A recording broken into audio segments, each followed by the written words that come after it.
anniversaire, joyeux anniversaire. Joyeux anniversaire.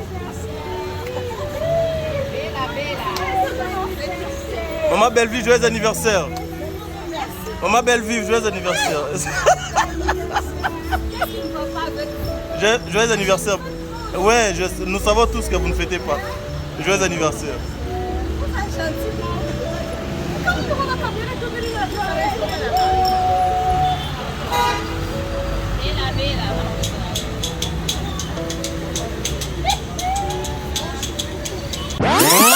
Mes condoléances na famille biologique. Nzambe mtape saka. Nzambe pe mtazwaka. Nzambe le pourquoi permettre.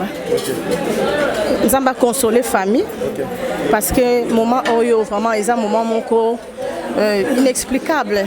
Donc voilà, douleur motoye mon ta sentir ango on a la passe on a koufeli yende mtoye ba comment douleur on a ndeni salaka yana nde comment ayemba nzemba lobi mokolo moko nazwa ki pasi bayaki kosunga ngai babondisa ki motema kasi bazwa kesika na ngai te tokabola kilipa elongo pona kobosana pasi kasi pota ya motema toko kabola ndenge nini. Paix à son âme, Nzambe a soutenir famille après ça bango makasi Nzamba batela bango to perdre encore chinois. Ouais, chinois noir. C'est quelqu'un de bien. Ouais.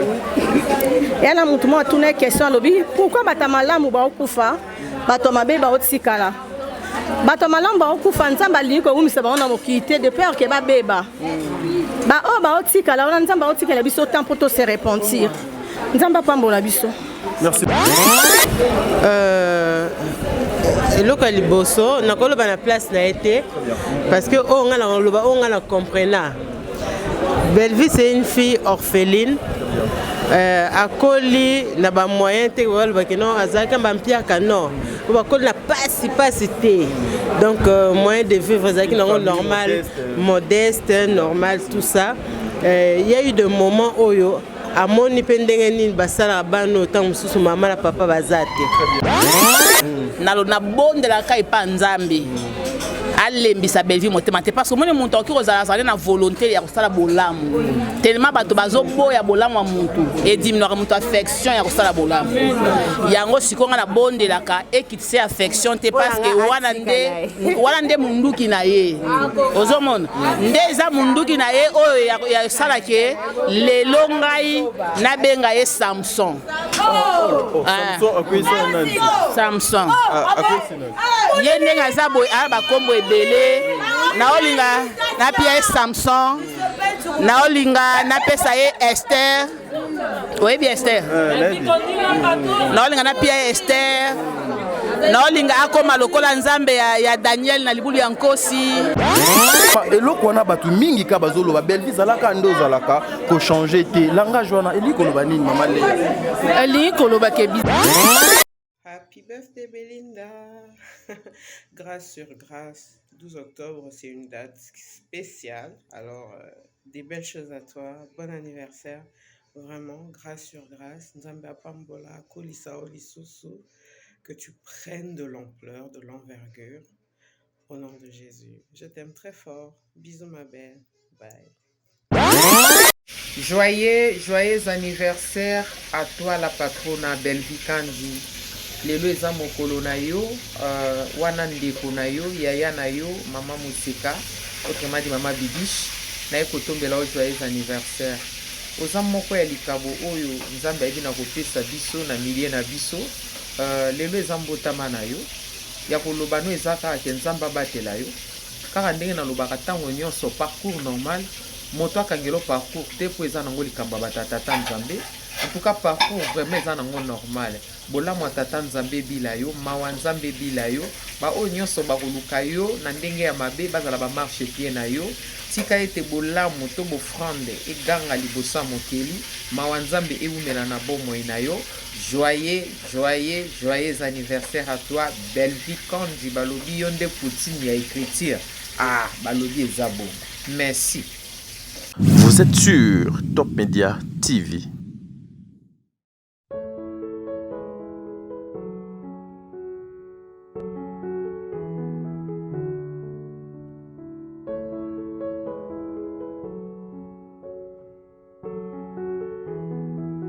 Joyeux anniversaire.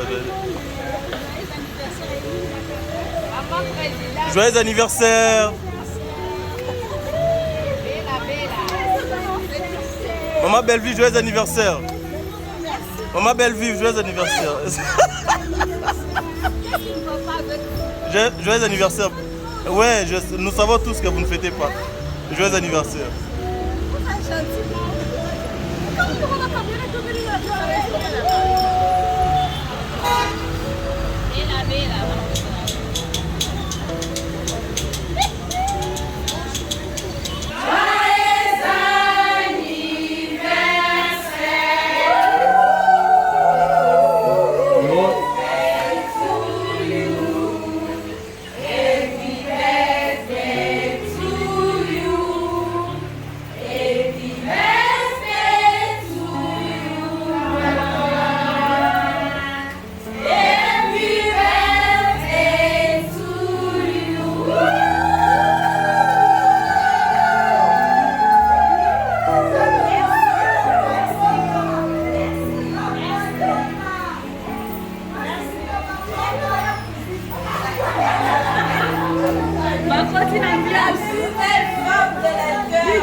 Les amis, il faut prier de...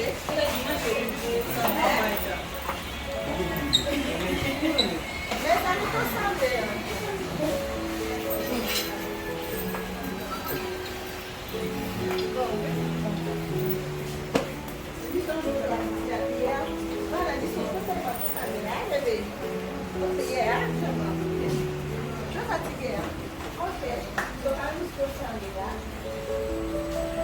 Alléluia, amen. Amen. Alléluia, amen. Amen. Alléluia, amen. Amen. Amen. Alléluia, amen. Alléluia, amen. Amen. Alléluia, amen. Alléluia, amen. Amen.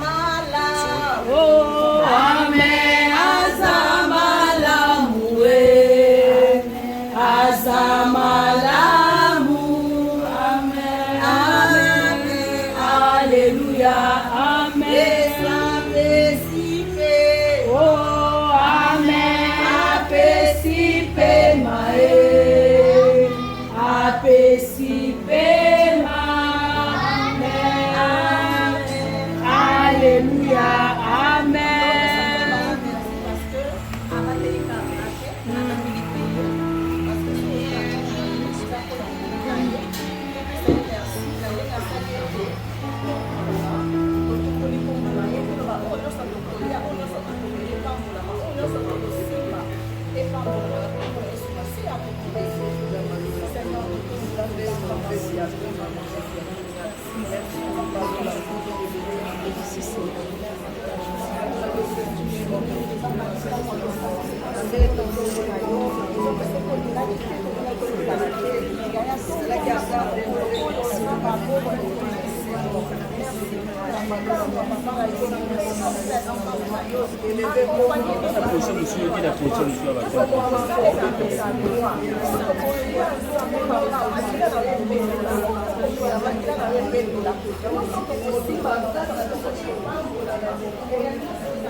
Amen. Amen.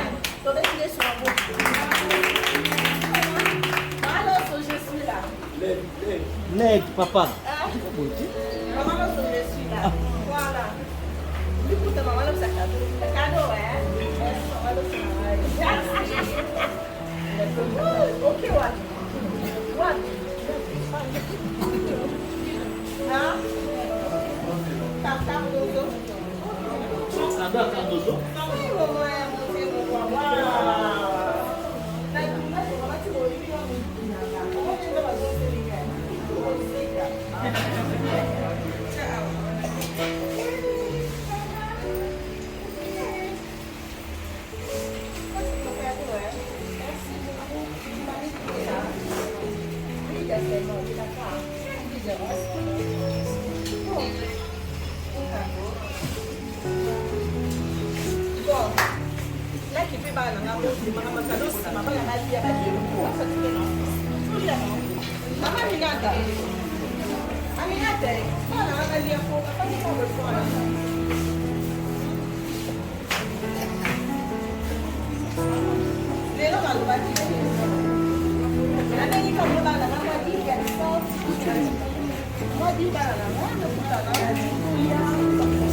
Non, comprends le thé. Oh, il faut bien dengue.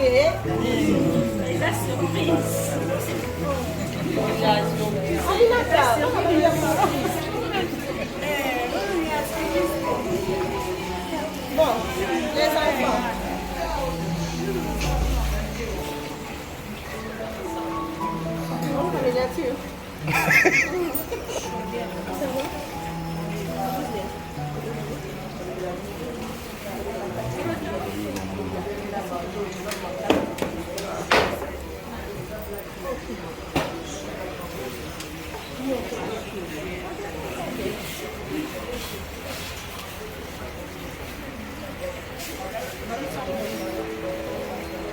Tes amis, pour faire la classe.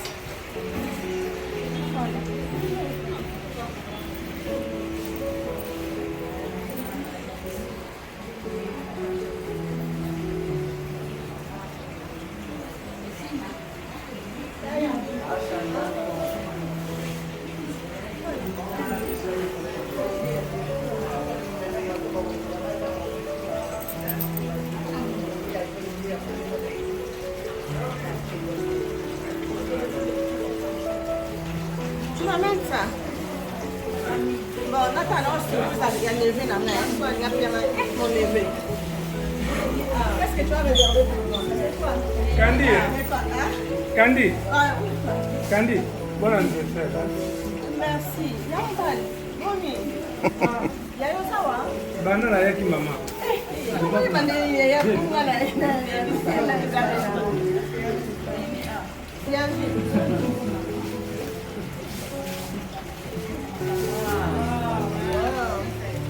Ok. Comme c'est beau. Merci. Merci.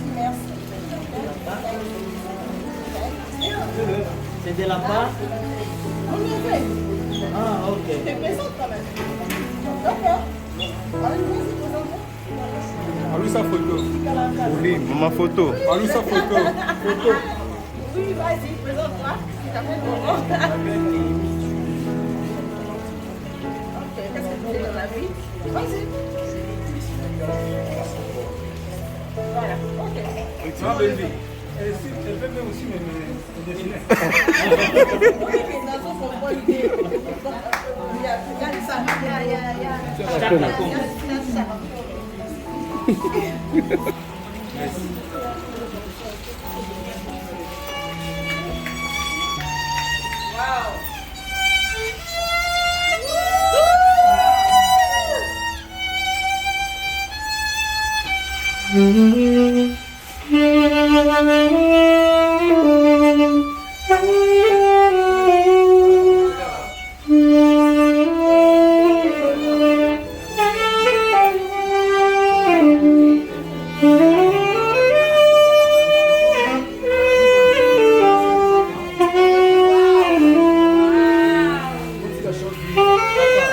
Boutique change vite, s'il vous plaît. Les douanes.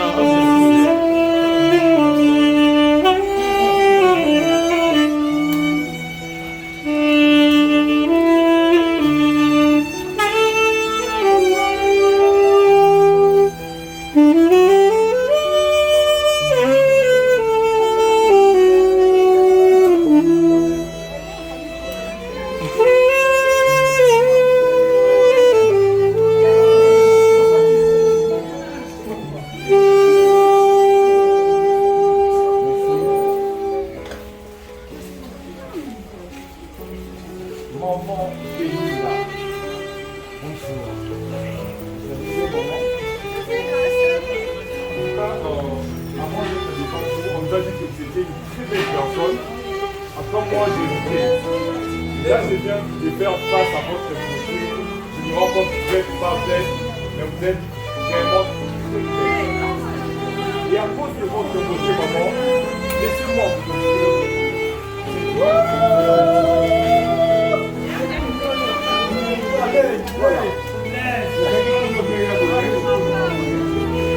Votre attention, s'il vous plaît, mesdames et messieurs. Maman Belinda, nous sommes en une agence spécialisée dans l'organisation des circuits comme Willis Surprise. Nous avons été contactés par une personne spéciale pour agrémenter votre jour de naissance. Alors, maman Belinda, dites-moi que, avez-vous remarqué que ces derniers temps, il y a un réchauffement climatique? Le soleil, ça dérange un peu. Voilà, c'est tout simplement parce que à chaque fois que vous êtes triste, le soleil aussi. Et du coup, nous subissons les conséquences. Voilà pourquoi vous devez toujours garder ces sourires, maman. Parce qu'à chaque fois que vous souriez là, même le soleil est triste. Donc, vous sourire davantage. Et puis, laissez-nous dire, maman, vous êtes pas seulement une belle personne, mais aussi une bonne personne. Et vous êtes une bénédiction pour tous ceux qui vous entourent, tous ceux qui vous côtoient. Voilà pourquoi tous ces gens qui nous aiment sont réunis ici pour partager avec vous ces moments de bonheur, ces moments de joie où nous célébrons votre jour de naissance, la précieuse personne que vous êtes. En tout cas, c'est une bénédiction pour nous autres aussi de nous tenir devant votre beauté, Adam, mon bébé. On a vu beaucoup de mots, il fait très chaud, stressant, mais il y a des mots plus lourds que la bouche n'a pas pu prononcer, que nous avons à insérer sur cette carte. Vous aurez les temps plus durs. Ce n'est pas terminé, maman. Il y a quelques présents qui étaient prévus pour votre jour de naissance. Et là, vous permettez.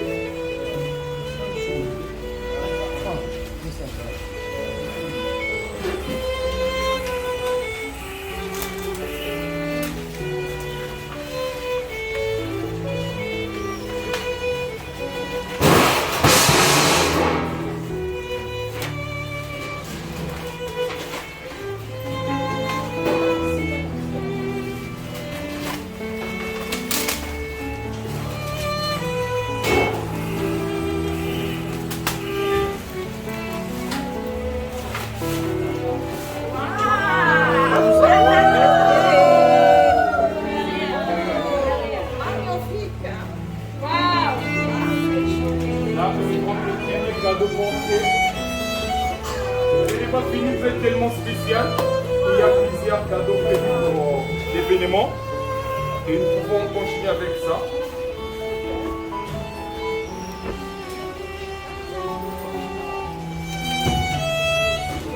Voilà. C'est qui la personne? Voilà. Je ne sais pas si vous avez déjà une idée. Parce qu'il y a encore un peu. Ah bon? La personne qui a touché cette activité, c'est Aïda. Akadola. C'est bel et bien votre fille Akadola qui nous vient. Ma fille chérie, je t'aime beaucoup. Et qui nous dit de vous signaler, maman, aussi longtemps que la santé, aussi longtemps qu'il faut que l'abondance ne n'ira pas, nous vous souhaitons la santé en abondance, la prospérité en abondance, la joie que vous dégagez de ce là en abondance et toujours le bonheur à vos côtés. Voilà pourquoi, ensemble avec tous ceux qui sont ici, nous te souhaitons joyeux anniversaire, maman, belle vie.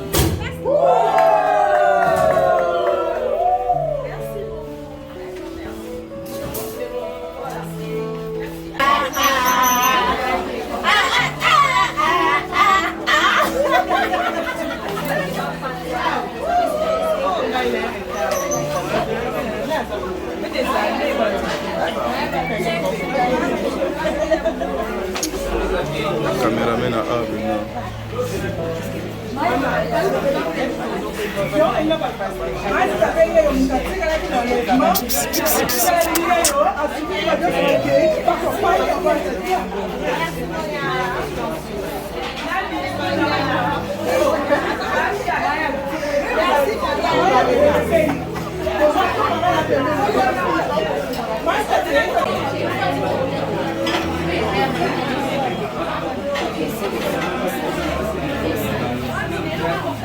Merci.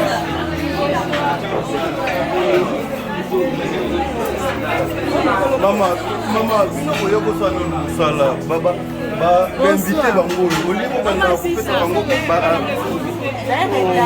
ezokota awa na Bellevue télévision na espace donc yamba biso pona kolia air moko pe transformaka na place ya fête en tout cas ezali espace à monene place obino bokoki pe koyaka kosala ba fête na bino ba soirée pe a de koki koleka sans problème en tout cas même 250 personnes tina 4 ekokanango sans problème nazana mama Léa ndaya mbali boso Maléa bonjour bonjour Maléa bonjour maman bonjour papa bonne santé par le reste de Dieu ça va maman Léa mikolo ebele hein nazana ngai nazali apparemment maman Léa olingano pena koloba mingi na télévision te voilà yo ndo olingo lobisanga na makasi na olobisanga te ngano lobiso te na makasi bon lelo eza mokolo ya naissance ya maman Bellevue un mot par rapport à date joyeux anniversaire à toi Belinda Kadila patrona hein ma sœur chérie na c'était ba bonheur nyoso mokili azaka ndinga azala wana a changer te hein biso ba sœur na etolinga ke mingi voilà maman linga ke mingi quoi azala zala umela maman eloko wana batu mingi ka bazolo ba Bellevue zalaka ndo zalaka ko changer te langage wana eliko loba nini maman Léa elingi koloba ke bizali ya malamu oyo ye aza nango aperdre yango te azala nango kaka aza toujours humble sourire accueillante donc ndenge azalaka a changer te quoi voilà parce qu'on est à domaine na ye très bien maman Léa moi nazo temps ebele merci na sepeli d'accord vous n'êtes pas que nanu te aza bien Voilà, mesdames et messieurs, la série continue. C'est le 12 aujourd'hui, il y a 10e mois. Et Zali, une date très historique. Il y a moi qu'on a biso, maman Nabiso, Ndeko Nabiso, Yaya Nabiso, l'équipe et pas ya bato misusu abotami mokolo mwalelo yango moni biso toye awa ensemble pour na ko kabola et sengowana. Mais je suis surpris aussi de voir madame Aziza Yevaza. C'est pas une surprise. C'est normal les affaires. Donc les gens ne font nazala. C'est surprise. Non. Et ça normal. Il faut nazala. C'est surprise. Mais pourquoi il fait ça normal, il faut zala? En fait, biso zala leloté. Anniversaire zala, fête zala te naoya. Très bien. Tu as rappelé que tu as ndaku pour fêter to kuta na kaka. Donc il y a un kaka quoi. Pourquoi à chaque fois, Badat Moboé, donc marque à vie à maman Bellevue, elle cherche toujours à organiser et le komoko boé pour réunir soit les orphelins, soit les veuves, soit catégorie à Batou Moko boé ou bien démunis. Et ça pourquoi? Parce que Bino Bozalaka beaucoup plus avec madame Bellevue. Local bosso, na kolo na place na été parce que on a comprenant. Bellevue c'est une fille orpheline. À Coli, na ba moyen te wal ba kino azaka ba mpia kano. Ba Coli na pas cité. Donc moyen de vivre azaki normal, modeste, normal tout ça. Il y a eu des moments où à mon ipendenge ni basala bano tant mususu maman na papa bazate. Yango pour remarquer lelo na combat na nyoso. Place nyoso azali, il faut toujours réunir ba orphelin. Mission oyo abanjango sikoyo te. Tant azana la patrona te. Tant azaka ka Bellevue kandi azobunda na mke. Ezeka mon ami, anniversaire nanga na okenaka orphelinat. Wana caméra yete. Donc bato ba yebi tende ba mona ndirazo sango sikoyo. Abanjango lelo te biso to yebi. Ebele pe parmi biso to emboîter les pas que lelo so pour orphelinat anniversaire mo bofuna kende orphelinat c'est à travers yé. Donc ezelo ko ya sikate bato bakamwa te ke na osala ngo lelo. Donc ezaka fruit ya bolingo mo azala nango kale pa bana wana de nzambe lelo lobino loko linga ngo mingi fo ngala peso bala ngo nyos. Très bien. Bato nyos mona elo nino banda osala na bana wana ti lelo. Très bien. Bellevue vous inspire quoi? Parce que apparemment aux alliés parmi vous c'est canine. Toujours cité. Apparemment aux alliés apparemment aux alliés voilà maman Léa yépe photo pese kambote apparemment aux alliés parmi bazalaka à tout moment avec Belleville, c'est vraiment une meilleure amie, une sœur et comme famille. Inspiraka bino nini bino baye bozalaka pemena.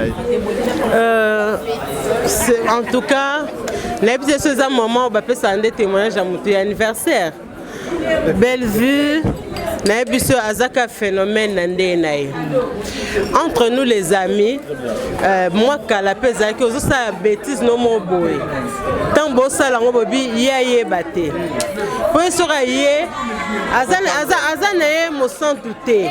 Mais de toute façon on doit plus nos conseils côté Manzambe. Parfois ça décourage. Ngaku to wana kipate na robetelanga muna marina zoba. Mon ami toke ka pour sera ki bon na o té abiso.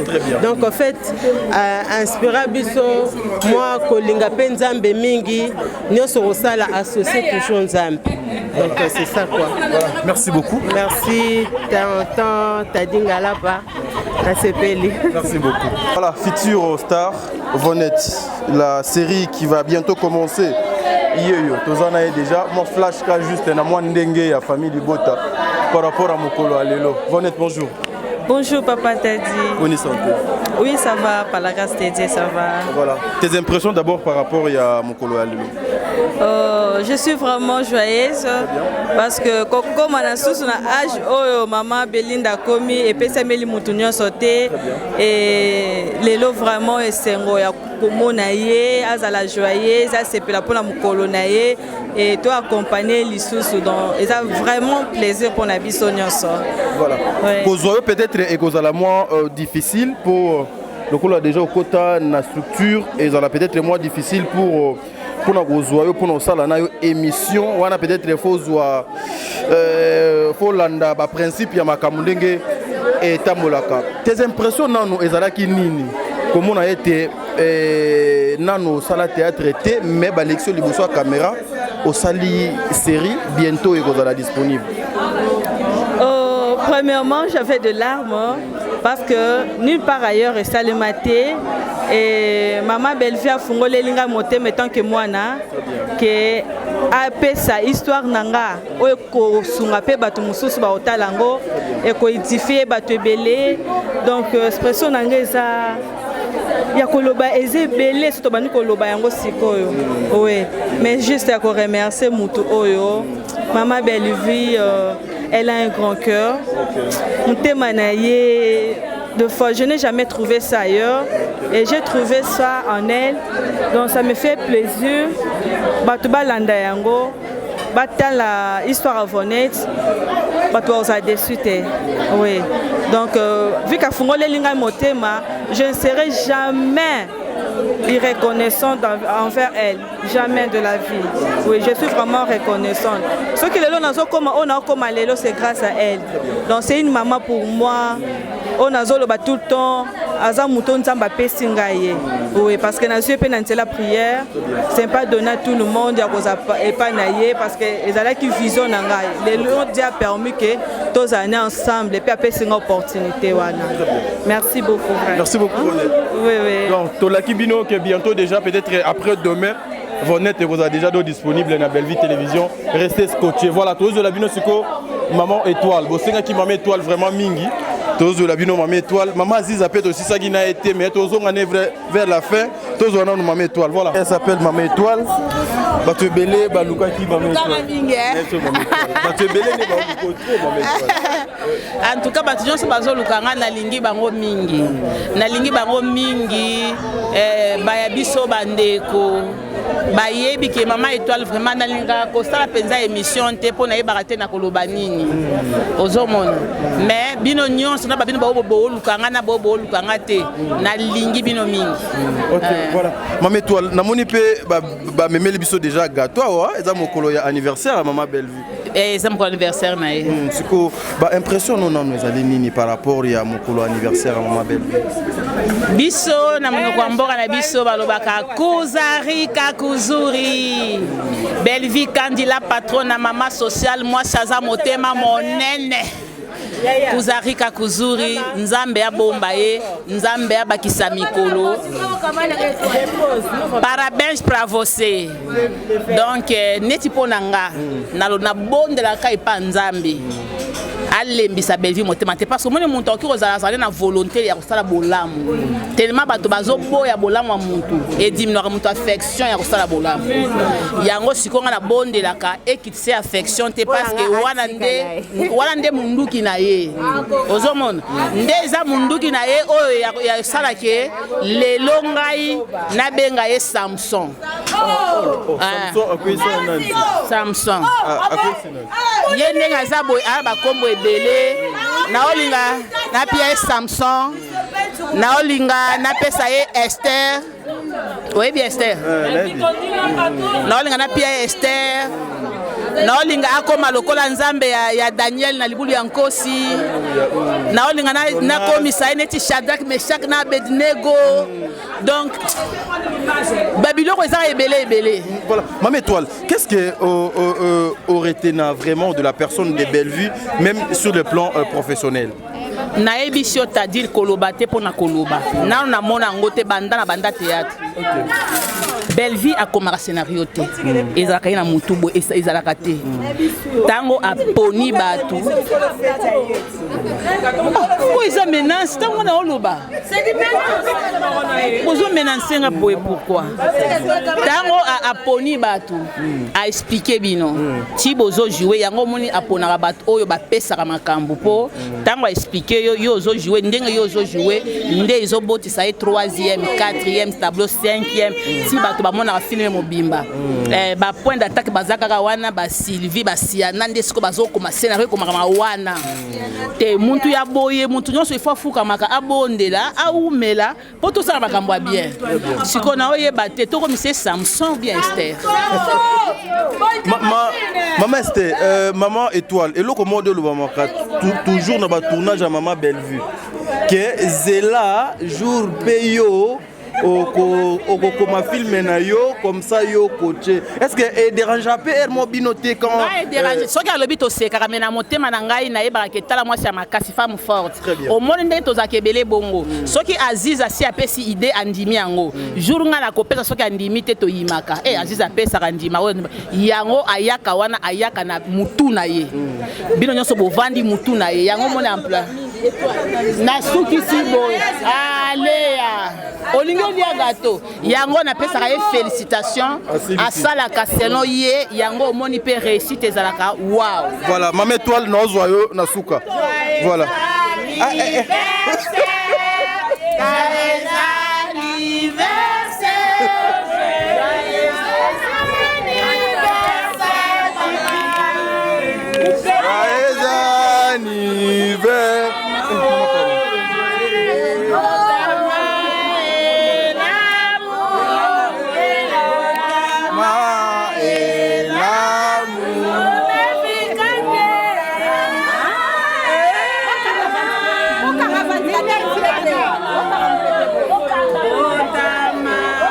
Bokangi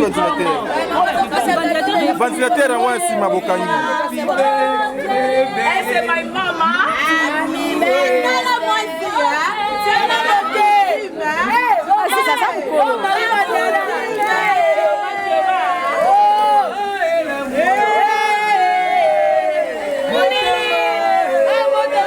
Maman, on a pédité.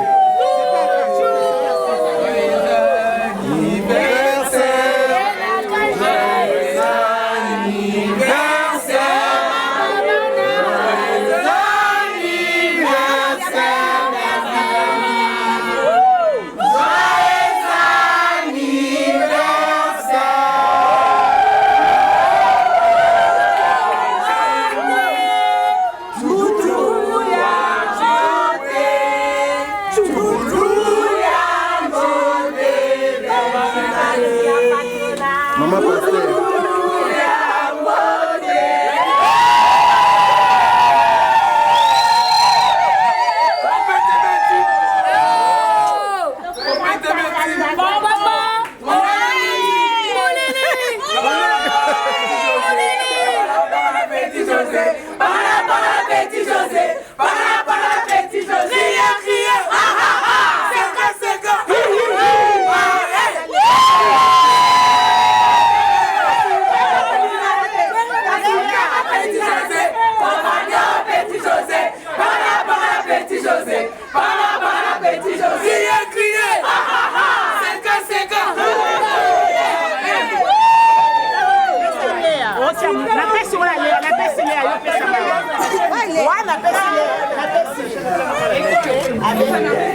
Joyeux anniversaire. Maman, champagne. Champagne. Je suis là.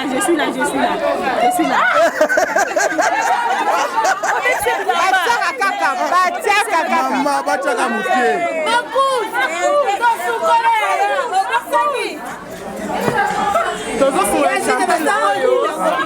Pona kosepesa nasane kasi yaka boye mokolo feti ya kofola basala ndeni yana zela ye mokazwa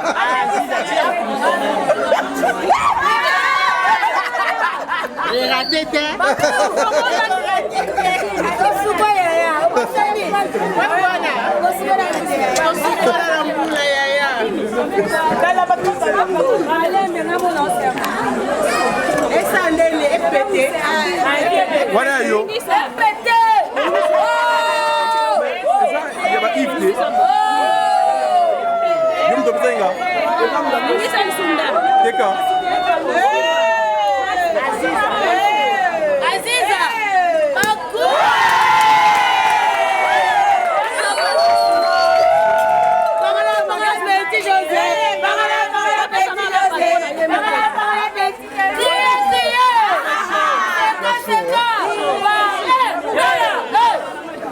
Voilà, merci, allez, joyeux anniversaire à vous. Bilonio Soale, Bozonga Malam, Tokutani Balassi.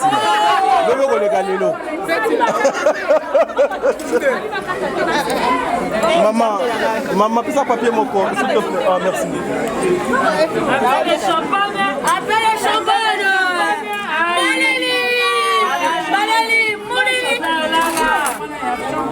Les choses continuent.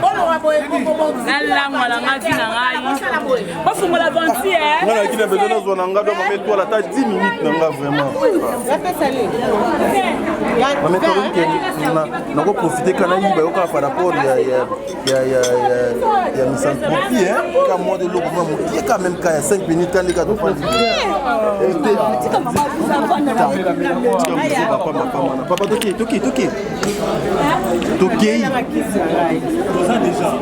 Naza déjà. Maman étoile, toujours lié à gâteau, tu profiter, payer tout solo la maman. Et ça nango pe, maman, ça m'a bêté maman. Na yene langate maman. Et toi na fait maman. Tu vois maman étoile. Na misanthropie, c'était quoi exactement? Et ça qui choix? Il y a maman Belleville, il y a moko mutu a imposé qui ou bien le casting et ça les makindenge ni poyo au sala au donc au sala qui wana na misanthropie. Au moni théâtre toye banaka. Très bien. Ah oui. Toye banaka. Batu toye bi ko jouer. Batu toye bi ko jouer tozaki ebele. Mais muntuna gam na ye. Muntuna na gam na ye. Netinga penza. Gam. Oyo ngana bimela polo na l'étoile. Eza gam mamawa. OK. Na kala bato bando kanisa neti na muntu moko boye na kana mawa na kana pasi babiloko moko bongo. OK, eza gam na ngana bimela. Gam mango na zalonga moko te. Tozala na eza appela patron la Belleville candidature na gam moko. Très bien. Il y a ba tristesse ouais. Ba musu baza côté matata, ba musu baza côté songi, ba musu donc ezala tokenda ka bongo. Mais ngai vraiment ndenge na artiste loko esala nga pona za l'étoile. Eza rôle mawa. Très bien. Tu t'es senti comment na misanthropie parce que vous avez donné le meilleur de vous-même. En tout cas, na pesi merci. Na batutu babenganga bazé belé makasi mo ba notanga su ba kombo ezati na zwaki ba appel na bino na oyo na opesanga ya la fille ya Brazzaville la Brazzavilloise Raissa na zwaki ba appel belé ba bengi batu balobi baleli balobi boyena boyango na art papa yango na art yango na musala na ngai mais elobi te ke mususu ki bapesi ngai rôle mususu na ko jouer te na ko jouer mais atanga moko pe na yebaka ba rôle mususu pe na jouaka mais ekokala na mawa te mawa eza domaine nanga. Merci beaucoup. D'accord maman. Yo en tout cas yo pona luko na suka to luka moto sola bien mais to ke luku na pas la patronne. Merci. S'il vous plaît, pardon. S'il vous plaît. plaît. Pardon. S'il vous plaît. Ma cadeau est silité, hein. Waouh. Je prends mon frère. Merci beaucoup. Oh, qu'est-ce que tu as fait? Boutique moi aussi shop. Boutique là tu sangai. Ah ok, mais oh, cadeau na bango moi aussi shop. Moi aussi shop. Ah. OK, donc boutique là ça boutique. Eza adresse eza. Eza na en face il y a Swiss Mart GB. OK. Donc rond-point sur Safricas. En face il y a Swiss Mart GB. Donc nous vous souhaitons un joyeux anniversaire maman. Nous vous aimons beaucoup et gros bisous à vous. Profitez bien de votre jour, que Dieu vous bénisse. Merci beaucoup. Merci, de rien. Merci beaucoup. Merci beaucoup. Maman, la beauté augmente. Ok, voilà. Alors, ce n'est pas fini. Mon téléphone Vodacom, s'il vous plaît. Le téléphone de maman.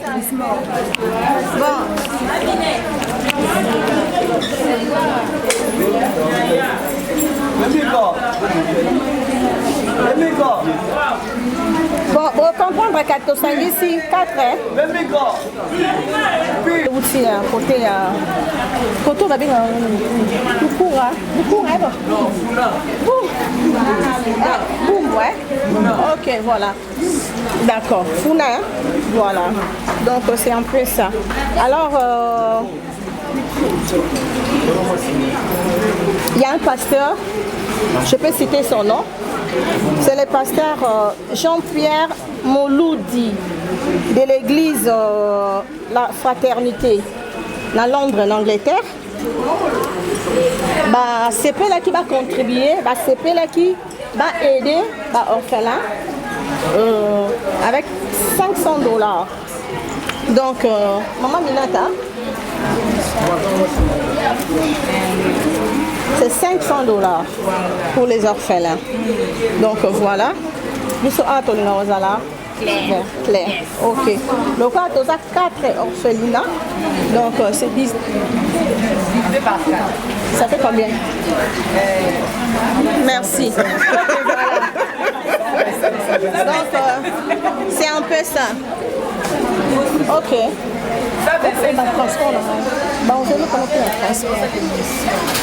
Alors, on fait comment?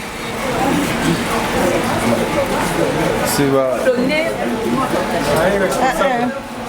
Remettez symboliquement responsable. C'est ça. C'est ça. Voilà.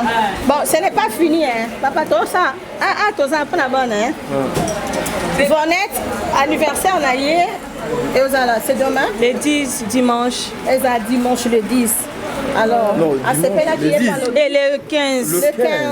Et Bonnet, ils allaient à ce là qui est le billet. Il n'y a pas de la geste et pas d'orphelin. Enveloppe n'a pas de ok, je pense que tu as la carte boya. Ok, donc Kandi boy. Alors, un grand merci. Je remets maman, c'est ça, c'est l'enveloppe. Donc, na papa, nous avons 4 orphelins. Là, il y a maman Marie, là, maman Chantal, maman Marie, la mère de compassion, là, je crois 4. Ah, on a 4, $500 plus $100, ça fait $600. À part, avec un transport, c'est pour vous. Partagez d'abord ça, on est déjà au Gabon, pas de problème. Ça, c'est pour les transports. Et la mère de compassion, venez, non? Donc, c'est juste ça. Venez.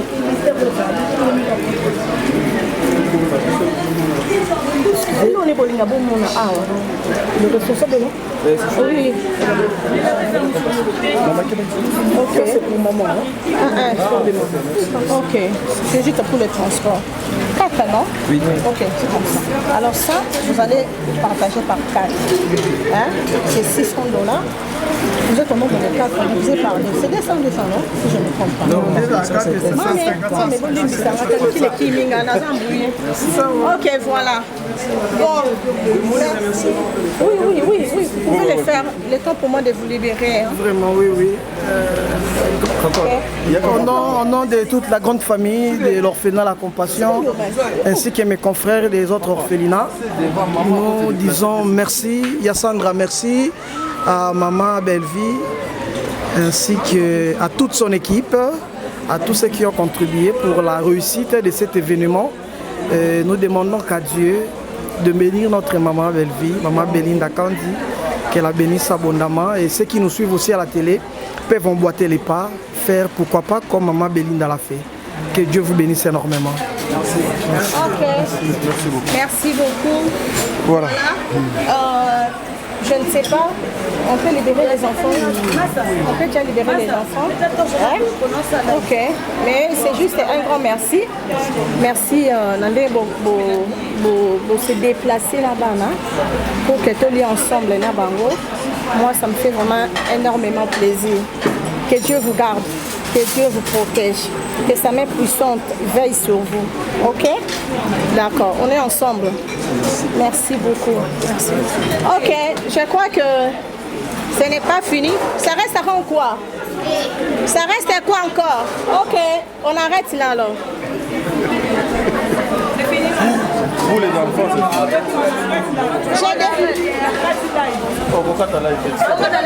demande, s'il vous plaît.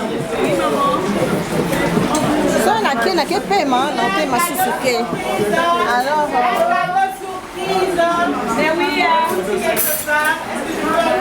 ouais, entre.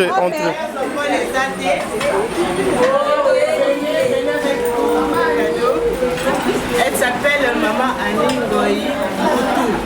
Maman Aningoy Poutou, il y a famille Libota. Elle est en Belgique, hein? Ouais. Alors, dit qu'on a eu, atteint 10 super. Maman la bango, la famille Libota. Merci beaucoup. Yami Balé Yangoyo. Yami Sato. Yami Nei. Ya Motoba, ya Sambo,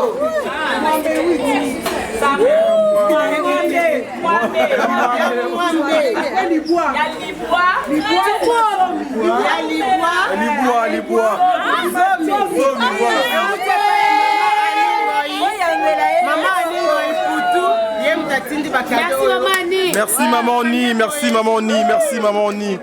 Voilà. Merci beaucoup Maman Ni. Okay. Ah Maman Ni, les mots me manquent, voilà. Merci beaucoup Maman, que Dieu vous bénisse, que Dieu vous rende au centuple. Merci beaucoup, je suis émotionnée.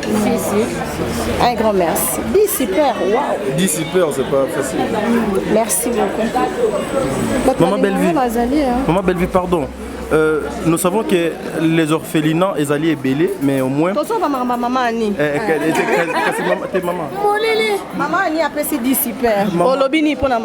Vraiment félicitations, Nzambe Abaksa et belé. Merci et belé. Après ça et belé. Na bakado et belé, na déjà bien avant. Na batunyo so bana kata famille Libota, batunyo so bana Londres, batunyo so bana Suisse, na Canada, les États-Unis, na Paris, na Belgique, partout. Partout. Un grand merci à vous. Nous allons continuer toujours pour Pambola Bino. La ligne Bino mi kande bolinganga. Kolinganga beaucoup plus ça. Pourtant la rabat film, kolinganga beaucoup plus ça. Pour commenter, pour liker, pour partager. Et on est là vraiment que bolingo. Et surtout que la prière na Bino et ça l'a bien ma casse. La prière na Bino et ça que l'école fumama pour Nzamba yokanga. Merci beaucoup. Merci. Famille Libota. Un grand merci. Waouh. Merci. Merci maman. Grand merci. Merci aussi Nabino Nyonso. Bolimbi sangai na yebite. Mais boye nzamba pambo Nabino. Azong sayebele. Amen. Non, un grand merci. Donc voilà. chroniqueuse baza matanga bakufeli tokufelaki donc tokufeli bato mibale mes condoléances na famille biologique nzambe mutapesaka nzambe pe mutazwaka nzambe ayebi le pourquoi permettre nzambe consoler famille parce que moment oyo vraiment eza moment moko inexplicable. Donc voilà, douleur, mon tout le monde a ressenti rango, on a la passe, on a coufeli. Il y a des gens comment douleur on a donné ça là ka.